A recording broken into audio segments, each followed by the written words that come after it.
Assalamualaikum warahmatullahi wabarakatuh. Saya Rohmania, calon guru penggerak angkatan 11 Kabupaten Gresik dari SMA Negeri 1 Menganti, Jawa Timur. Baik, di sini nanti saya akan memaparkan tentang modul 3.1 pada demonstrasi kontekstual untuk pengambilan keputusan berdasarkan nilai-nilai kebajikan sebagai seorang pemimpin.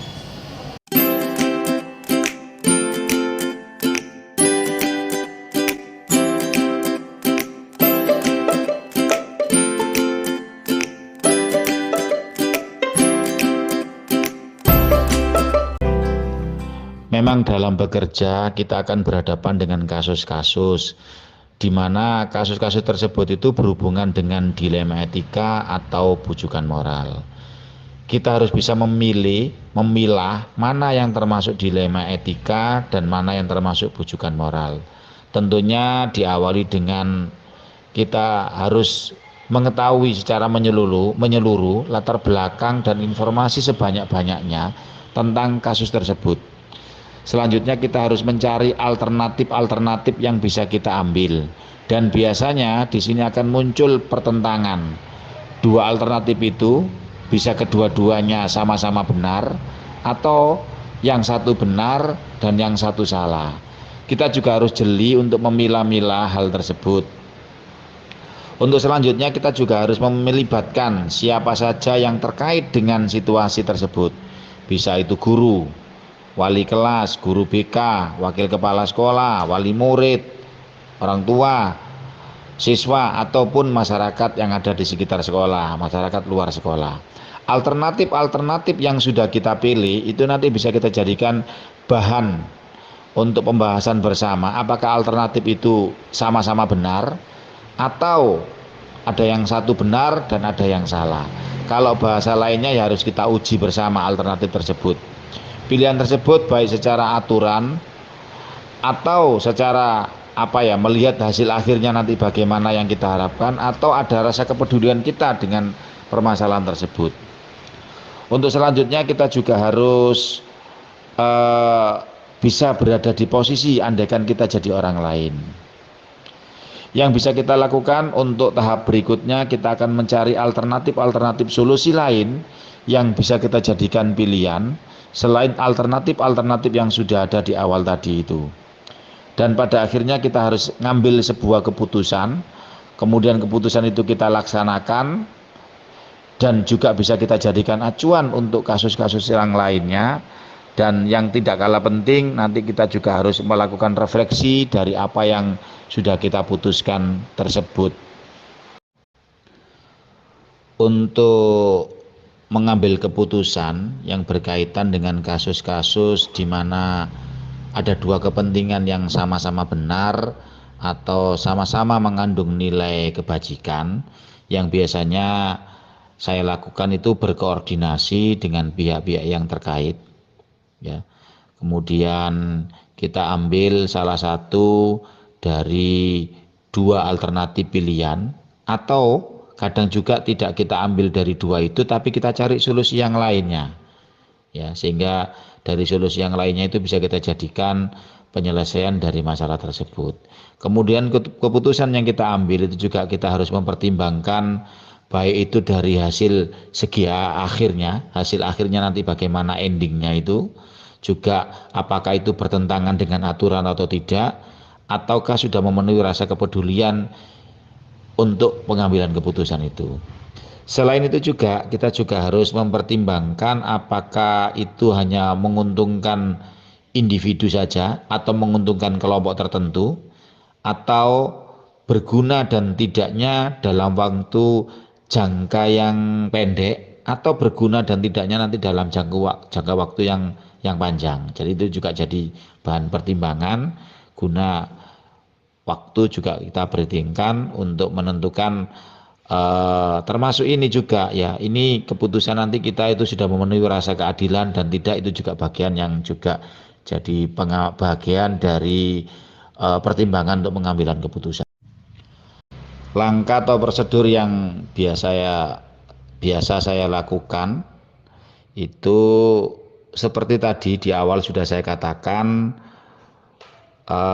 kita kumpulkan pihak-pihak terkait, kemudian kita cari solusinya itu yang mungkin itu apa saja, kemudian kita sampaikan alternatif solusi yang mungkin juga bisa kita ambil. Selain solusi-solusi yang kita tawarkan, juga kita harus mencari solusi yang lain. Selanjutnya kita ambil keputusan dari solusi itu, kemudian keputusan itu kita laksanakan dan kita jadikan acuan untuk kasus-kasus yang sama, untuk kasus-kasus yang selanjutnya. Dan yang tidak kalah pentingnya, kita tetap melakukan refleksi dari keputusan yang sudah. Yang efektif yang biasanya saya lakukan untuk menyelesaikan kasus-kasus yang berhubungan dengan dilema etika itu kolaborasi dengan pihak yang terkait, ya. Kemudian kita kunci di 3 hal yang terpenting, yaitu tadi kita perhatikan hasil akhir, terus jangan sampai berlawanan dengan aturan, kemudian harus memenuhi rasa kepedulian. Saya kira itu. Hal apa saja yang selama ini merupakan tantangan dalam pengambilan keputusan? Tantangan-tantangan itu salah satunya itu pada saat untuk pengambilan keputusan itu dari 3 kriteria yang saya sampaikan di atas itu tidak bisa terpenuhi semuanya, ya.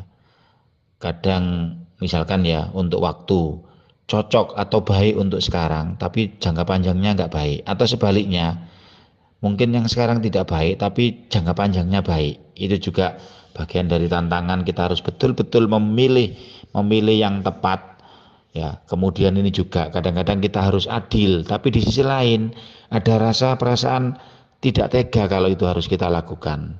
Itu juga jadi tantangan yang berkecamuk di hati antara pilihan-pilihan yang ada. Kaitan dengan jadwal, apakah ada jadwal tertentu? Saya tidak ada jadwal khusus yang saya buat.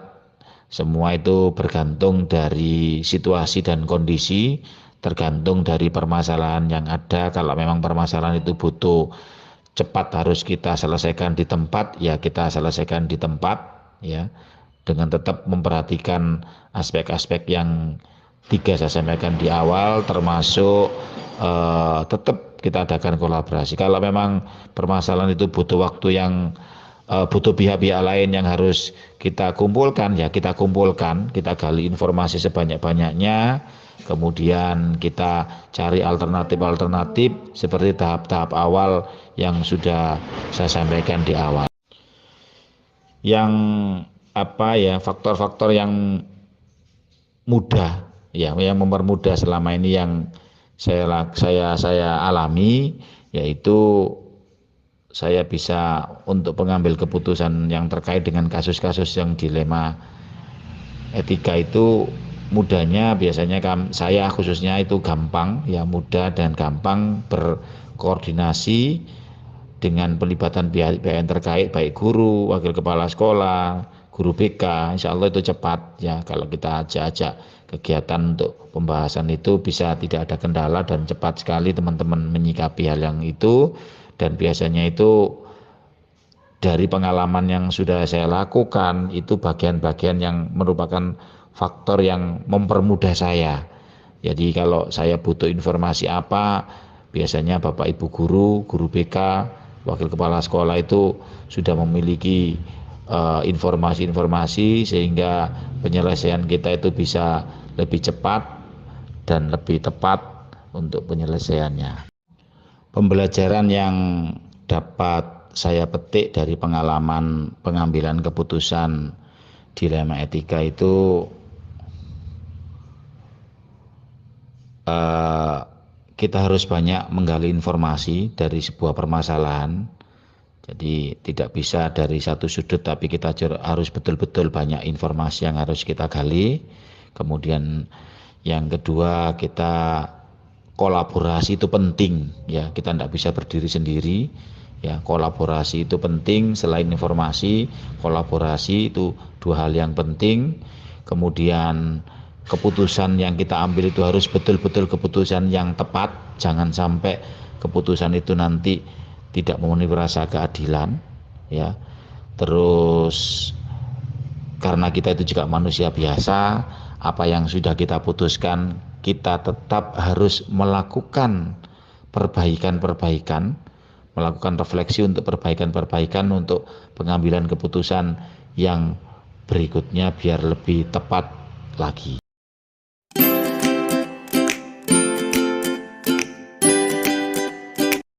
Memang selama saya menjabat pimpinan di SMK Nusapen ini ada beberapa keputusan yang sifatnya dilematis ya. Artinya di dalam hati kadang-kadang tidak ego ya, tapi itu memang sudah ditegakkan aturan di sekolah. Jadi salah satunya saya ambil contoh misalkan beberapa kasus atau ada anak yang misalkan sudah tidak bisa mengikuti peraturan tata tertib sekolah ya, dan keputusan akhirnya adalah kita kembalikan ke orang tua. Nah ini memang di salah satu pihak kami dari dinas pendidikan atau unit satuan pendidikan ini mendidik atau membina anak. Artinya anak-anak itu perlu kita didik, kita ajari dengan baik, kita bina supaya menjadi anak-anak yang lebih baik.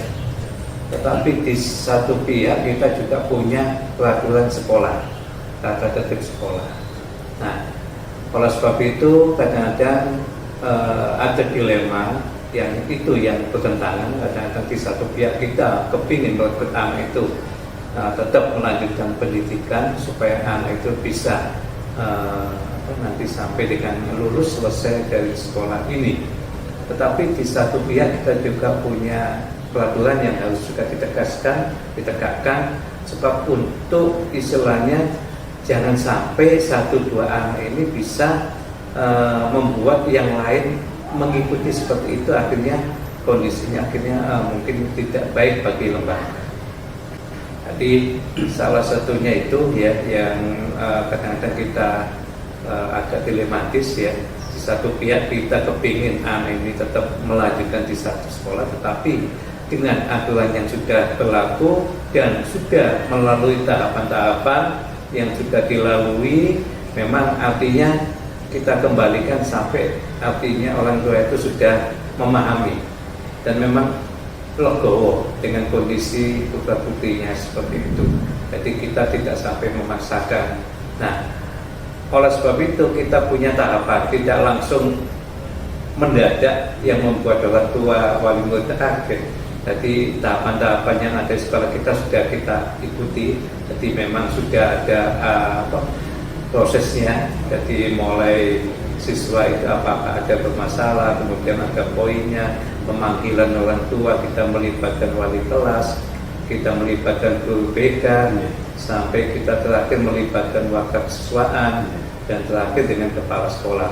Artinya kita masih punya peluang untuk membina dengan anaknya itu, kemudian dengan orang tuanya juga tidak hanya langsung orang tuanya kita panggil kemudian kita sodori kertas yang intinya mengadir, tetapi sudah melalui beberapa proses yang tatap muka, baik itu dari wali kelas, guru BK, waktu bahkan kepala sekolah dengan orang tua wali. Jadi dari wakasiswaan dan dari BK itu sudah mempunyai aturan yang jelas, dan itu pun sudah disosialisasikan pada awal tahun pelajaran anak itu masuk, baik itu dengan siswa termasuk dengan orang tua. Itu pun sudah jelas di buku panduan siswa pada semua. Artinya dari step-step tahapan itu apabila dilanggar, nanti tahapannya adalah pertama katakanlah melakukan pemanggilan orang tua. Kemudian beberapa kali kemudian kita lakukan revisi supaya kita tahu kondisi latar belakang anak ini apa sih yang menyebabkan seperti ini. Jadi kita harus juga memahami kondisi keluarganya di sana, apakah orang tuanya itu bagaimana, kerja di mana, kemudian keluarganya itu kita dengan adanya fisik dari wali kelas atau PK punya catatan. Nah, kemudian sampai beberapa kali masih ada pelanggaran yang dilakukan, tahapannya nanti dengan sampai ke wakasiswaan. Nanti kalau sudah beberapa tahapan sudah terakhir dilampaui, maka pihak kepala sekolah bisa ikut memberikan istilahnya bimbingan ya, pembimbingan termasuk dengan orang tuanya, kita kasih kesempatan dan terus artinya masih ada batas waktu yang masih bisa dibina. Jadi pembinaan terakhir adalah pembinaan dari kepala sekolah terhadap anak itu disaksikan dengan orang tuanya. Nah, dari situ mudah-mudahan anak ini menjadi baik lagi artinya anak ini masih bisa melanjutkan di sekolah ini. Tetapi apabila sudah apa yang sudah diupayakan, kemudian mereka sudah berjanji, anak-anak saja dan sebagainya, apabila dilanggar akhirnya ya mau tidak mau kita tetap harus konsekuen dan tegas memperlakukan aturan di sekolah, dan dengan catatan orang tua sudah menerima legowo dengan kondisinya seperti itu. Jadi supaya tidak ada pertentangan antara pihak sekolah dan pihak orang tua. Gitu. Mulai guru wali kelasnya, orang tua yang ada di sekolah ini, kemudian dengan guru BK pembimbingnya, kemudian melibatkan dari mahasiswaan, kemudian kepala sekolah kita juga paling tidak memberitahu atau menyampaikan dengan pihak komite sekolah kondisi anak-anak yang ada di SMK ini. Kemudian juga kita juga ada pembinaan dari kepala cabang dinas, apa-apa yang perlu disampaikan atau perlu diterapkan kepada anak-anak. Jadi tahapan step by stepnya itu kita sudah lakukan. Jadi kita juga artinya dengan pihak komite sekolah dan cabang dinas pendidikan juga akan memberikan masukan, ya, memberikan masukan. Kemudian terhadap kepala sekolah itu langkah-langkahnya supaya tidak timbul benturan antara sekolah dengan orang tua siswa. Nah, tentunya kami juga mendiskusikan dengan staf. Jadi tidak kami langsung memberikan instruksi langsung, tapi kami mengajak diskusi dengan staf-staf kami. Ya, apabila ada sesuatu seperti ini, kita beri kesempatan ke teman-teman, terutama di Wakasek ya, wakil kita memberikan masukan sebaiknya seperti apa. Ini akan jadi kita tidak langsung. Jadi suatu saat memang ada yang dari pimpinan dan kepala sekolah harus memang melakukan ya. Tetapi kalau yang bisa didiskusikan bisa kita lakukan bersama, termasuk pendelegasian. Jadi pendelegasian wewenang itu kita lakukan sesuai bidang masing-masing supaya teman-teman juga punya tanggung jawab di masing-masing bidang ini. Dan memang solusinya salah satunya kita tidak hanya seperti tadi anak itu kita kembalikan, tetapi kita juga memberikan masukan. Artinya masukan jangan selesai dari sini anak ini akhirnya nanti terbengkalai, tidak sekolah dan sebagainya, nanti menjadi khawatir nanti ada kegiatan yang tidak diinginkan. Jadi kita mengarahkan anak ini kalau memang betul-betul memang ingin melanjutkan, kita kasih solusi. Ini loh mungkin tempat-tempat yang bisa anak ini bisa melanjutkan, mungkin sesuai dengan bidangnya atau minatnya yang mungkin kurang pas di sini, mungkin ada diarahkan. Wujud juga dengan pengalaman yang ada kepingin di mondok juga ya. Jadi tidak hanya anak-anak ini di SMK itu kadang-kadang tidak sesuai bidang atau jurusannya, tetapi ada anak-anaknya juga mengikuti atau memang anaknya menginginkan. Setelah ada kejadian-kejadian itu tentu ada hikmahnya, pembelajaran untuk kita. Jadi artinya apa yang perlu kita lakukan supaya kejadian itu tidak akan terulang kembali. Nah, itu yang kita membuat tindak lanjut di awal ya, katakanlah kalau dengan siswa. Nah, oleh sebab itu kita melibatkan pihak-pihak yang lebih artinya lebih wali kelas itu lebih perhatian untuk ke anak-anaknya, kemudian pantauan bapak ibu guru yang lain juga sama-sama peduli memantau anak-anaknya supaya anak ini tidak sampai tidak melanggar peraturan dan sebagainya. Jadi tentu ada hikmahnya, dan hikmah itu akan kita evaluasi ya, tindak lanjutnya itu akan kita lakukan di tahun yang akan datang, supaya nanti di tahun-tahun ini sudah lebih baik daripada yang tahun-tahun yang lalu. Demikian.